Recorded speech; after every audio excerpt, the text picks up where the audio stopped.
High, তো সকাল সকাল বেরিয়ে পড়েছি এক জায়গায় যাওয়ার জন্য।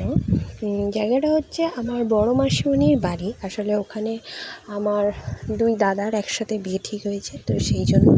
তো বড় মাসিমণির বাড়ি বোলপুরের ওই দিকে। তো এটা হচ্ছে আমরা ব্রিজটা পেরোচ্ছিলাম, বোলপুর পেরোতে যে নদীটা পেরোয়। তো আমার বড় মাসির বাড়ি এবং আমার সেজ পিসিমণির বাড়ি একটা স্টপেজ এদিক ওদিক।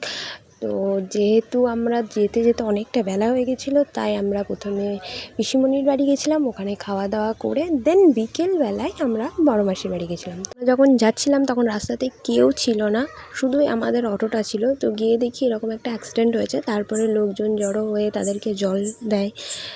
একজন তো খুবই আহত হয়েছে, তিনজনেরই অবস্থা খুব খারাপ। দূরে যে ছেলেটা পড়ে আছে তার তো পুরো মরণাপন্ন অবস্থা, জানি না সে বাঁচবেই কি মরবে। তো আজকের ভিডিওটা এইটুকুই, দেখাচ্ছে নেক্সট পার্টে। বাই।